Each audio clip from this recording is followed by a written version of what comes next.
Hello everyone and welcome back to Manor Lords, a medieval city building game with a real-time strategy element to it that we have been playing around with and having loads of fun. In our last episode, we were able to upgrade our city immensely, getting a lot of Burkage plots level 2s and getting our church established, as well as kind of solving our food problem for the right now. But with an expanding city, we always have more need for more food. And that's what we'll be getting into today. So if that's something you're into, go ahead and give this video a like and subscribe if you haven't already. And let's jump in to Manor Lords. Alright, we're starting off with a settlement level increase, and we are ready to maybe even spend some of those points, probably in this episode. With our giant expansion here of all of these burgage plots and gaining a lot of families in the meantime with potential upgrades, I think it's time to get into more of the food side of things, and that's going to be probably Emmer. Now, our Emmer fertility here is not really that good. There's a few decent spots for Emmer fertility, but we do have our logging camp and logging production over here, so we would have to cut into this just a bit to make it work. Over here, though, we have quite a bit, but it's just, I don't know. I know that the fertility in this game is really touchy at times. Sometimes it can be great, and other times it hurts. Now, our rye fertility here is pretty good, and we can get that now with our upgrades in our development points. So here in our development menu, we could definitely get some really nice things. Now, I gotta be honest, in this particular city, we'll probably need trade logistics and better deals. I just don't see the potential for us to do anything with this city. But going the orchard route and going into rye cultivation, those are definitely 2 points that we could use right now. The orchard being basically all the apples that we can stand, but the rye cultivation, that helps out with our bread situation and getting our people fed. Now, the other thing is heavy plow and getting into the fertilization. Heavy plow is okay. I've noticed that it tends to take a long time, even with the heavy plow and one person to plow a field. I saw an army of people plow a field faster than an ox. But the fertilization, now that's where it comes in real handy, because you could just pop down all your sheep into a field and it fertilizes it in between up to 100% pretty quick. I did it on one of my test maps and I couldn't believe how good it was, but it takes 50 sheep a field. That is a lot of sheep, and I was buying all of them, but you don't have to buy them if you do the sheep breeding.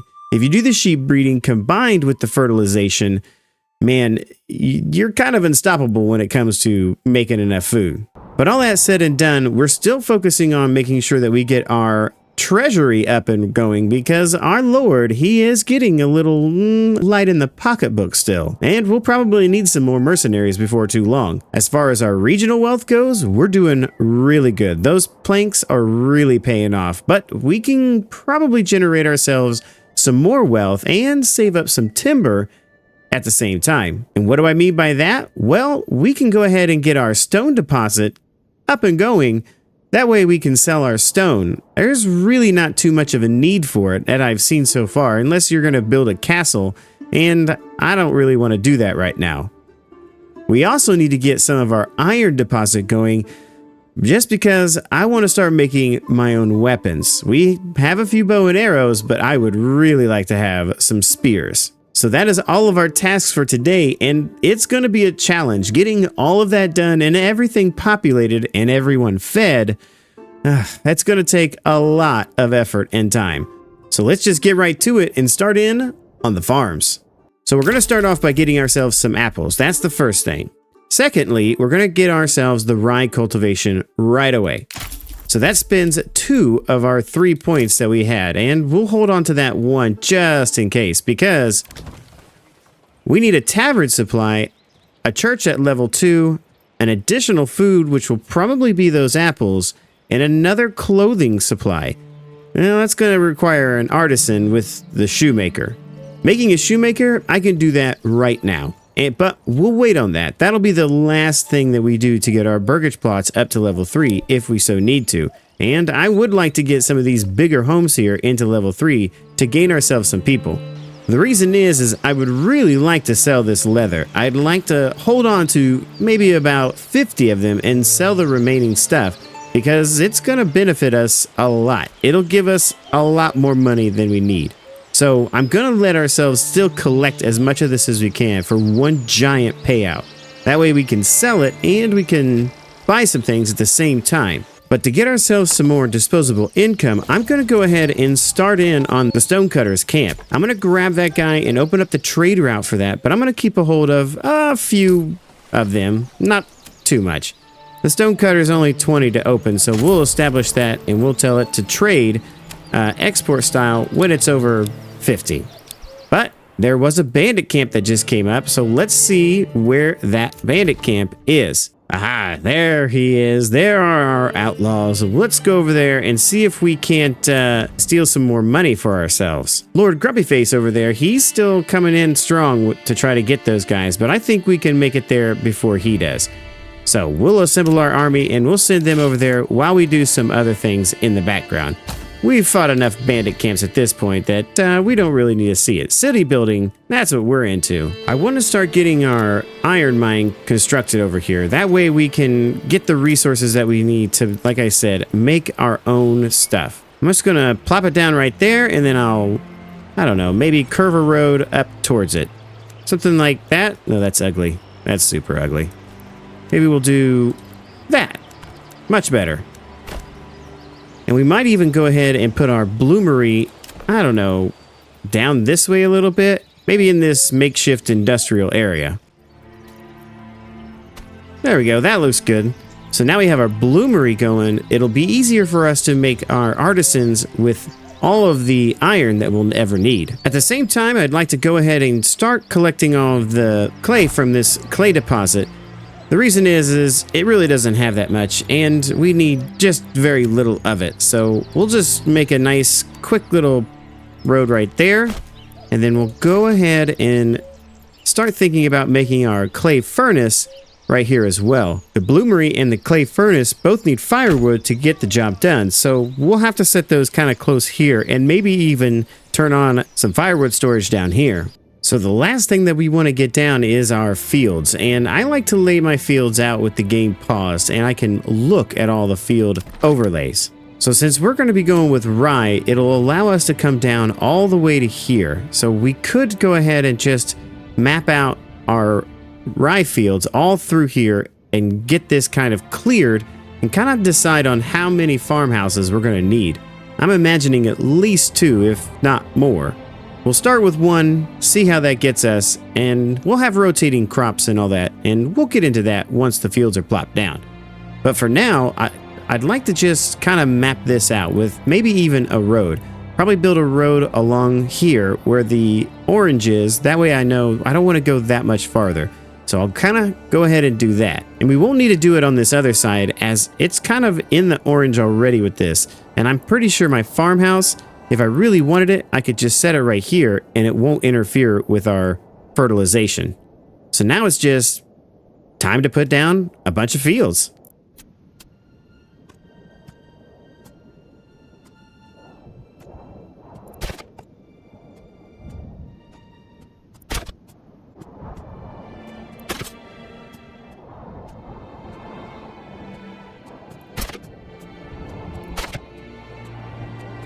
So 6 fields will probably get us a good start. I mean, a family of 4 will have to work this entire thing, and we didn't even go to where our road was.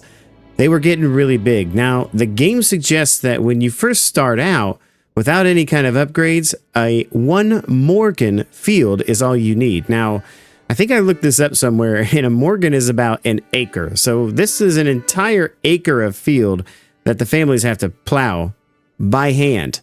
I can't imagine plowing an acre of field by hand. That is ridiculous. So when you're doing crops, what we'll be doing is rye, and we'll be doing a crop rotation. And the rotation will go as follows. So we'll do a rye fallow, and then on the next field, we'll do another crop rotation of rye, fallow, rye. And under the last one, its crop rotation will be fallow, rye, and rye. And that's the best way that I've known to do it. So it's like you always have 2 fields going and one getting re-fertilized, I guess. I don't know if it's better to actually try and, in this fallow year, do a wheat. It might be something we experiment here. I haven't tried that yet. But I've actually got tons of room for expansion. And I could make a lot of fields and have a lot of bread and never have to worry about food again. But that's a future Addo problem to deal with. I don't think current Addo minds that much just having 6 fields and probably 4 people working in that farmhouse. The next thing will be is where we're going to place the farmhouse. Now, my original intention is to put it right here. I hope it allows. There's kind of a big swell right there, and I can see it telling us it's too steep, but it seems to be wanting it, and if we need to, we'll probably put a secondary farmhouse over here. That way, when our fields expand out over this way, we have families that are a little bit closer to it. But for now, we'll just go ahead and place this one here and get this sucker on the highest of priorities. We definitely need this farmhouse built in a hurry. So what goes along with a farmhouse? Well, that's a windmill, because somehow you've got to turn that grain into flour. Now, the cool thing about the windmills is it has a windmill efficiency rating.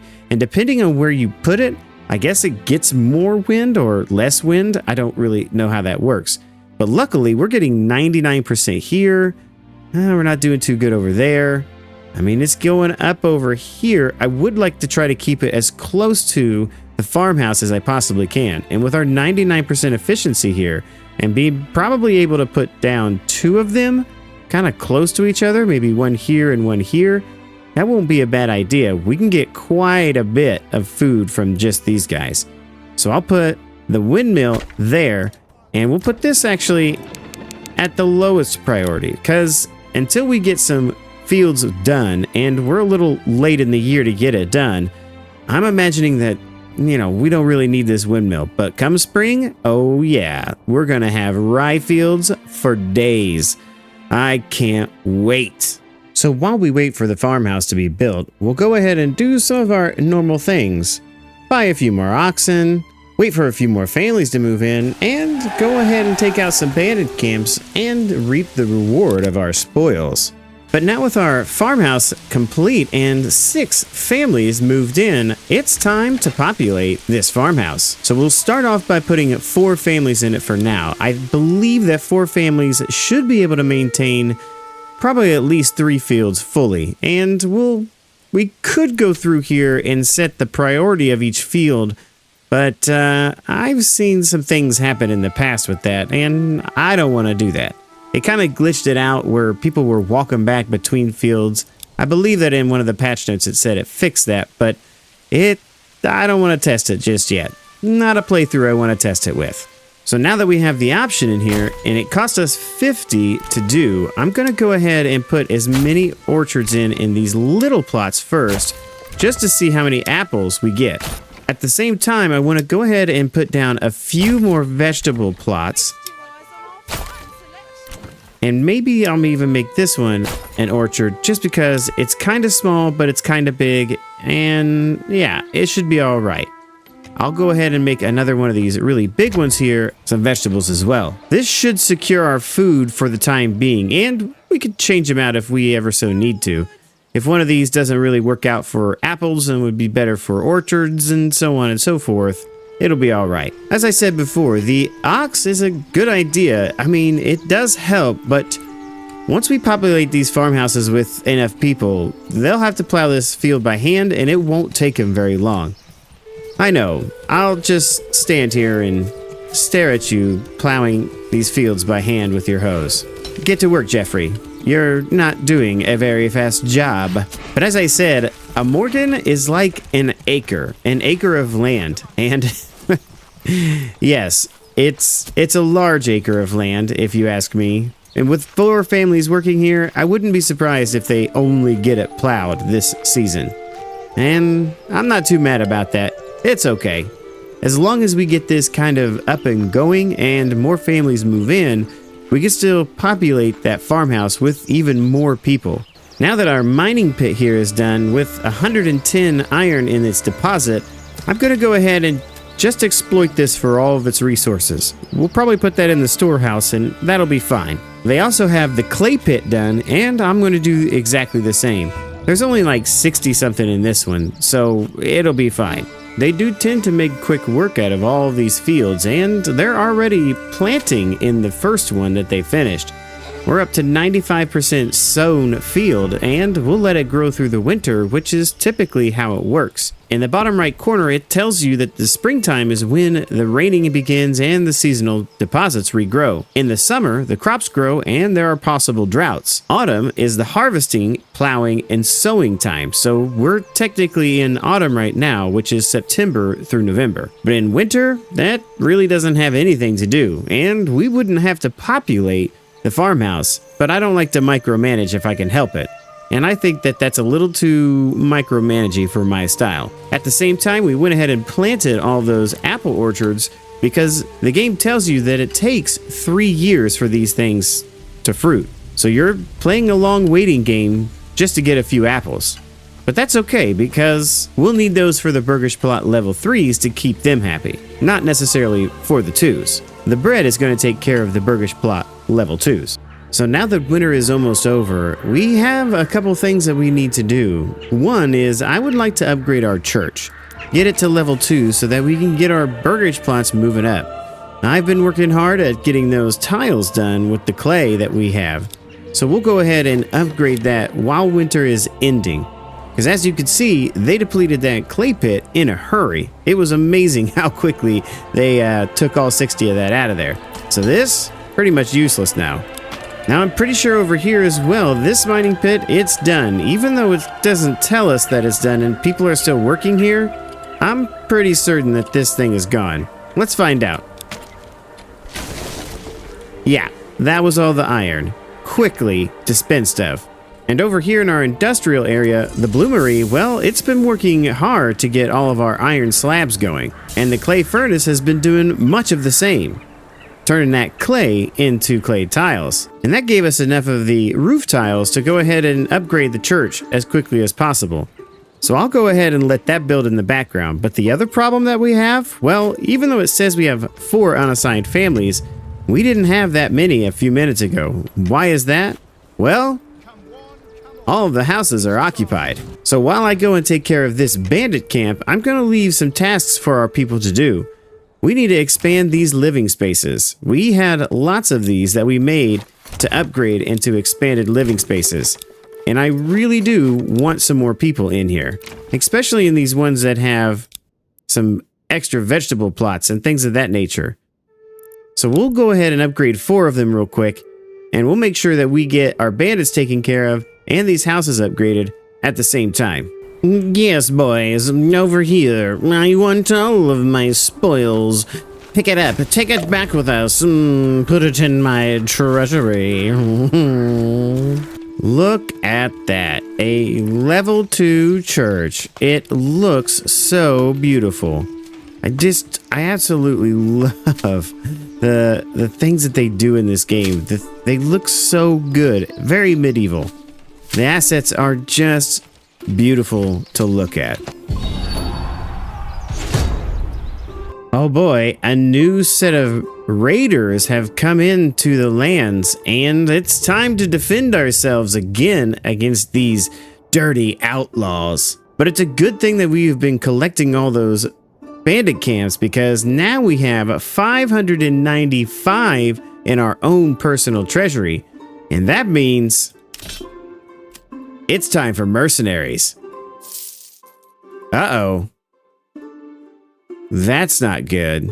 Well, I hope before the bandits get here, we can hire some mercenaries, or else everything that I've been doing has been completely wasted. Not being able to hire ourselves some mercenaries is going to be really bad, but how many bows have we made? Well, a lot. So let's go ahead and get our bowmen out here. And what about a second set of them? 14. That's not enough. Well, we'll go ahead and get our 36 of them out here to begin with. And I think we probably should have been getting some weapons made. But what we'll do is this, is by the time they get from here to here, if there are no mercenaries, we can spend our funds a different way. Under your retinue, you can do a little bit of retinue customization, and it's pretty handy. Under the customization tab here, you can hire new retinue and upgrade their armors so that they're a lot tougher to beat. And we may very well need this, or we save our money to buy retinue once we die. Now you start off with just the ability to only have 12, but there is an upgrade to get, I believe, 20 or 24 to double your retinue. The other side of it is every land that you take, you can also get 5 more retinue for that town. So the more lands that you conquer, the more manors you can have, the more retinue that you can also have from each land. And you can have subsequent armies coming from each land as well. So conquering more lands is always the best choice, but we're still way too early for that. We barely have our food situation going. Okay, so I've been waiting a while for more mercenaries to come up and nothing is available. So we have 2 things that we can try and do. We can hire some more retinue with the revenue that we've made from all those bandit camps. Now we can upgrade them and make them way stronger and way more powerful. Or we could just buy a whole bunch of them and try to max out our 12. Now, I've always been a bit kind of waffling on this because the armor is quite expensive, but it's more expensive to get your men-at-arms. So I kind of feel like I want to upgrade all of these to where they're maximum, the best that they could possibly be, and then we can buy one, upgrade one. And we'll do that as many times as our 595 allows us to do. So I'm going to go ahead and upgrade our guys and buy as many as we can.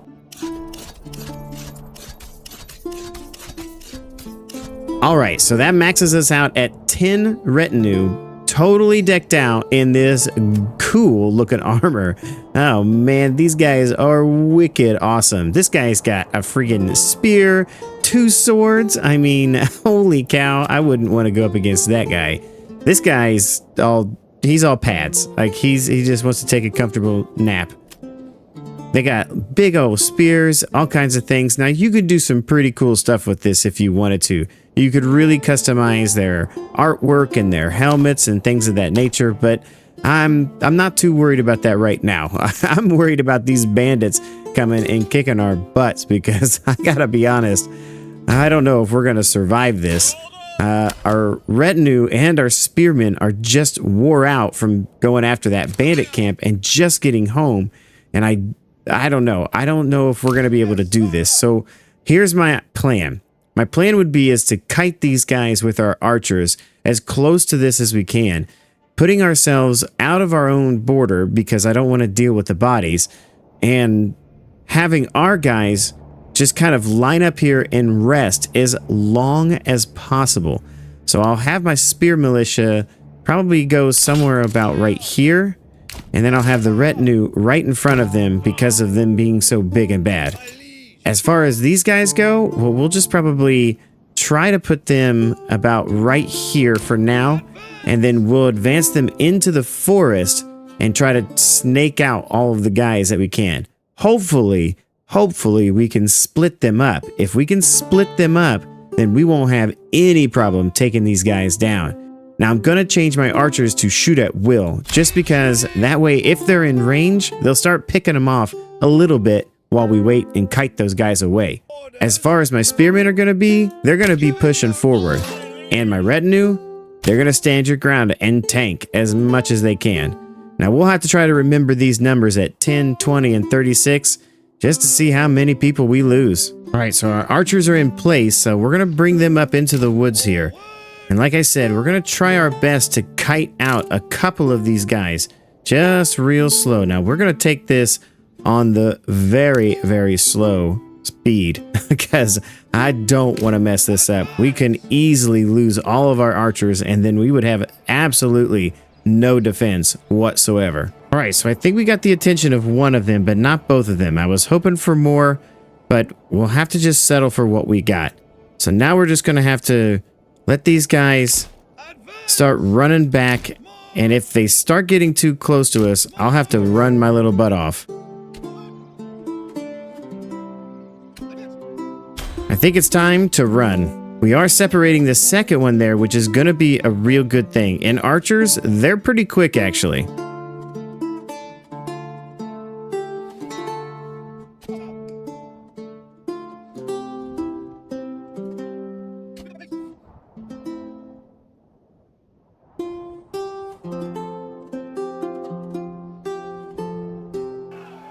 Alright, so separating these two groups was the best thing that could possibly happen. It'll make things a little bit easier when we go to take these guys out. So here we go.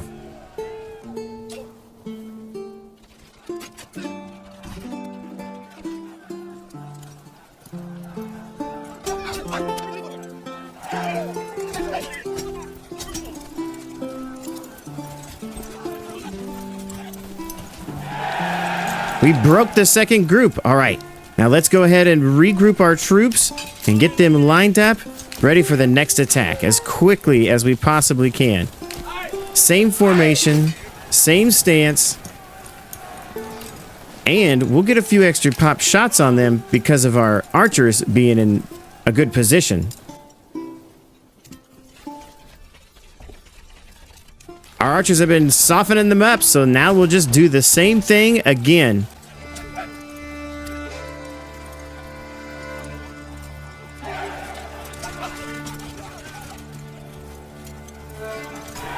And we broke the second group. Oh my gosh, and we only lost one retinue. Dang it. I was hoping we'd get out of there unscathed, but we just couldn't quite pull it off. Oh, gentlemen.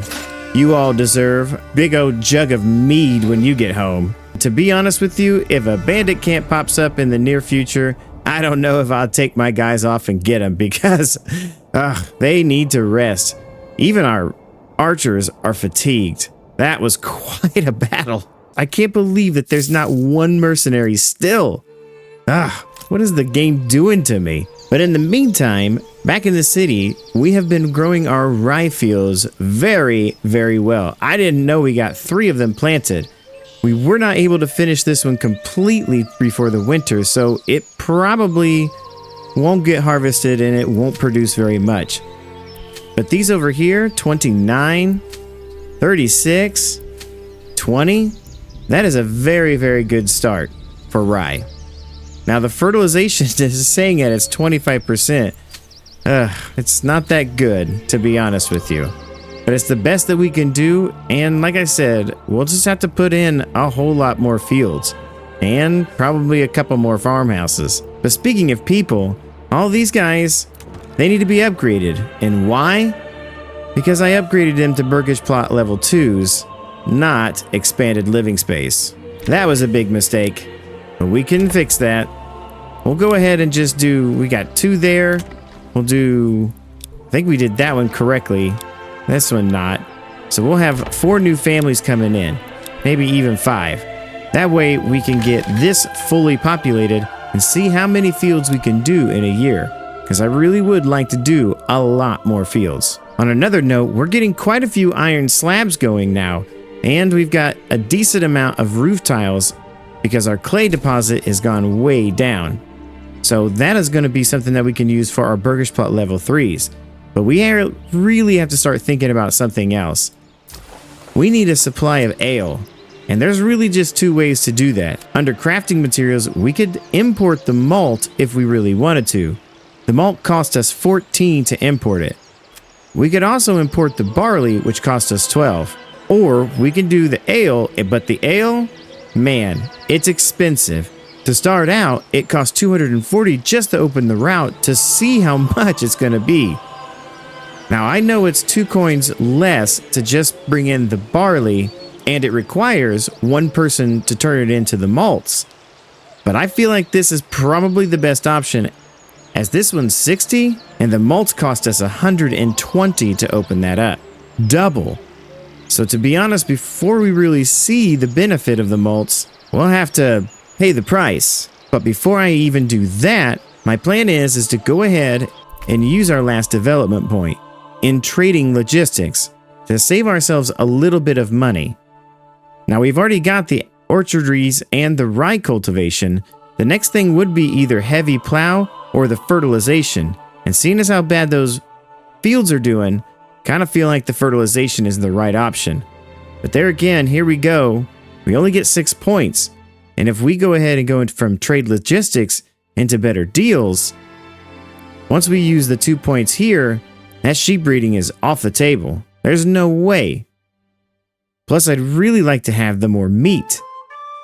It's so hard not having more than 6 development points that you can get. But I think trade logistics is definitely a route we have to go, because we're probably going to be importing a lot of food in the near future. So we'll go ahead and unlock that one. Go back to our trading post. Look at our trade. And now look at barley. It only cost us 30. That's why we did it first. So we'll go ahead and unlock and establish this route. Set our trade to import. And we'll import about 50 of those. It does seem like a lot. You're right. But I'll turn the malt house on and off as we so need it. And we are selling quite a bit of stone and planks still. So now that we're importing the barley, we have a few things that we need to establish. One, we need to figure out where we're going to put our malt house. We need to turn that barley into malt. Secondly, we need to have one of these burgage plots be turned into a artisan so that we can make the beer, or ale, as it's called in the game. The next is going to be to put down our tavern, where we've kind of marked our spot here to start making our people a lot more happy, because drunk people are the happiest people. Lastly, I think we'll probably need to establish some new houses, and I kind of mapped out a little spot here. I'm just waiting for the woodcutter to finish off these last few trees. And then we just need to worry about our grain getting turned into flour and baking it into bread after our first harvest. And that's going to be a lot. But I believe that's something that we're going to have to save for the next time. So if you did enjoy, check out the links below for my Patreon, where you can support. Support on Patreon gets your name in the credits at the end of every video. The other link down there is for Discord, where we have a small Discord community, but we are mighty. You can make game suggestions or just have a friendly chat with myself. Recently, I have tested out streaming on YouTube, so if you would like to join me in the evening on YouTube, feel free to drop on by when you see the stream go live. But as always, the best way to support is to like and subscribe, as it does help the channel out. Hit the notification bell so you can be alerted of any time any Manor Lords or any other content gets uploaded to the page.